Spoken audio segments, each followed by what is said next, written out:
vous propose un atelier que je ne vous ai jamais proposé. Il s'agit de relookage de meubles. C'est de la récupération, c'est du recyclage. Vous allez pouvoir utiliser des vieux meubles et leur redonner une toute nouvelle vie. Dans les tutoriels, vous allez retrouver des objets, du relookage d'objets, donc des choses toutes simples qu'on a autour de nous, des bocaux, des cagettes. Et vous allez voir qu'avec très peu de choses, on arrive à faire donner une nouvelle vie aux objets et aux meubles. Pour réaliser ces créations, je vais utiliser une toute nouvelle peinture que nous n'avions pas jusqu'à présent dans la boutique et que nous vous proposons maintenant. Il s'agit de peinture craie, de peinture chalk. Cette peinture, attention, ne la confondez pas avec la peinture tableau, c'est-à-dire la peinture sur laquelle on va pouvoir écrire ensuite. Non, il s'agit d'un effet qui, une fois sec, donne un effet poudré, velouté, qui est absolument magnifique et qui est vraiment très intéressant à travailler avec différentes couches, mais je vous montre ça dans un instant. Eh bien, allons-y, c'est parti pour l'atelier. Voici la peinture que nous allons utiliser aujourd'hui. Il s'agit de la peinture craie que l'on appelle aussi chalk paint. La gamme que j'utilise ici est une gamme aux couleurs vintage qui vous permettra de redonner vie à des objets de récupération ou des meubles en leur apportant un aspect poudré très tendance. Vous la trouverez dans notre boutique en pot de 250 ml. Elle s'utilise à la fois sur des surfaces poreuses telles que le bois, le carton, le plâtre, l'argile et aussi sur des matières non absorbantes telles que le verre ou le bois déjà peint. Un léger ponçage ajoute un look typique shabby chic. Deux couches peuvent être superposées. Poncez légèrement la deuxième pour laisser apparaître la première. Vous obtenez alors un effet vintage patiné. C'est bien cela que je vous propose de découvrir dans notre atelier d'aujourd'hui. Pour le relookage de meubles, vous aurez aussi besoin de papier à poncer à grains fins pour les finitions et à grains moyens pour le ponçage du meuble avant de le peindre. Voici le petit meuble que j'ai chiné chez Emmaüs.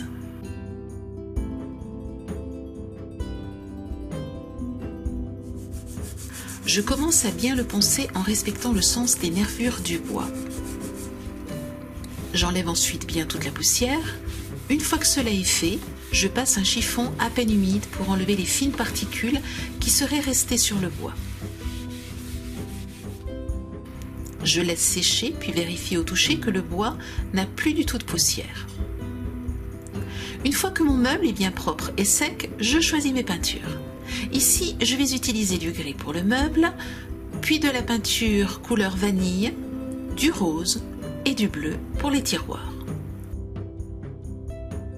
Pensez à secouer votre pot avant de l'ouvrir et à bien mélanger la peinture jusqu'à ce qu'elle soit onctueuse. Je voudrais, avant de peindre totalement mon meuble, vous proposer une première possibilité qu'offre cette peinture. Si vous la posez en fine couche, vous verrez qu'au séchage, elle est légèrement transparente. Cela permet de jouer avec les nervures du bois en ponçant légèrement et de réaliser un effet de lasure. Pour le projet d'aujourd'hui, je ne veux pas de transparence, je peins donc mon meuble en commençant par la peinture grise. Vous pouvez peindre au pinceau, au rouleau.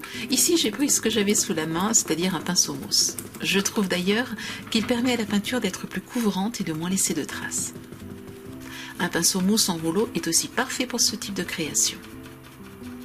Ensuite, un peu d'huile de coude et c'est parti.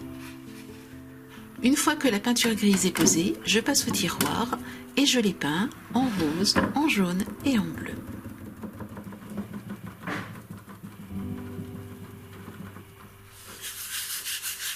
Laissez ensuite sécher votre meuble aux créations au moins 12 heures, surtout si vous avez mis une deuxième couche de peinture. Cela est primordial pour obtenir un beau ponçage. Poncez avec un papier à grains fins. Pour ce meuble, je n'ai poncé que les tiroirs. Par contre, pour apporter un effet vintage, je ponce les arêtes des différentes parties du meuble.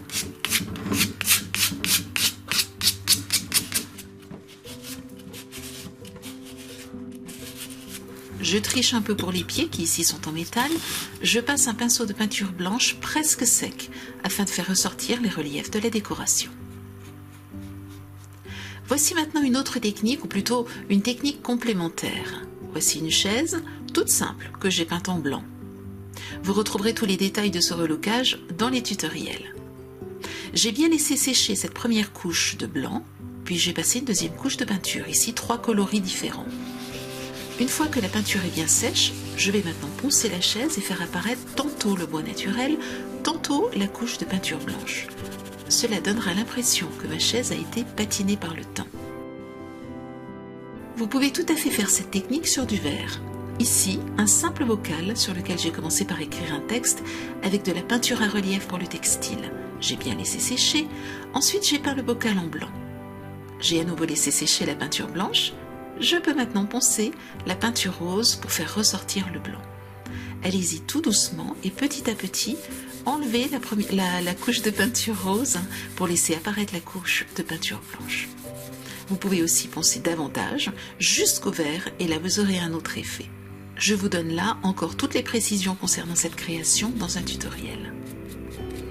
Passons maintenant aux finitions et je reviens à mon meuble. Pour le décorer, je vais utiliser des décalcomanies. Vous trouverez dans la boutique des pochettes avec des motifs, textes et couleurs différents. Je choisis le bleu et je découpe les motifs qui m'intéressent.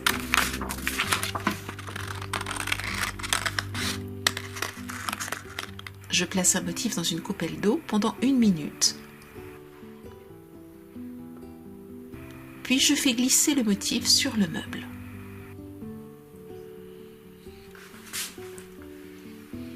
Pour le faire bouger une fois qu'il est placé, il suffit de rajouter quelques gouttes d'eau.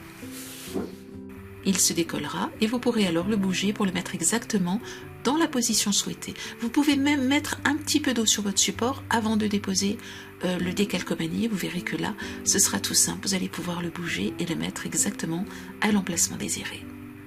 Ensuite, utilisez un papier absorbant et enlevez bien l'eau et les bulles d'air en tamponnant avec le papier absorbant de l'intérieur vers l'extérieur du motif. Placez ainsi tous les motifs que vous aimez et décorez votre objet ou votre meuble. Vous pouvez aussi utiliser des pochoirs.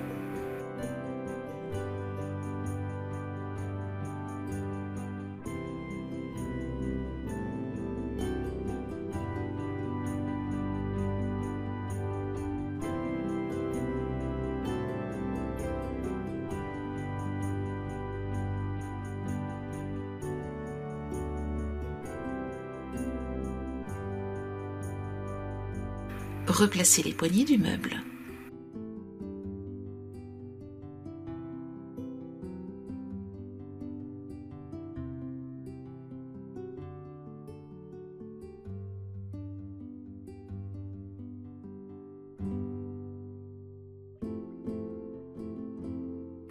Dans les tutoriels associés à cette vidéo et dont vous trouverez le lien dans le texte de présentation de la vidéo, je vous donne d'autres astuces pour décorer des meubles ou des objets, comme par exemple utiliser des moules et modeler des formes en utilisant de la pâte séchant à l'air, du plâtre ou de la pâte polymère.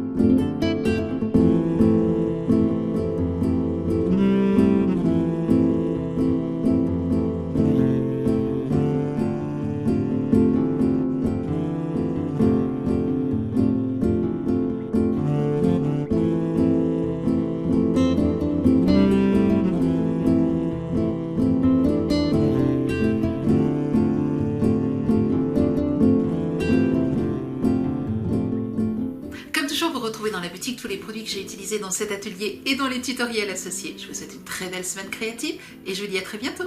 Au revoir.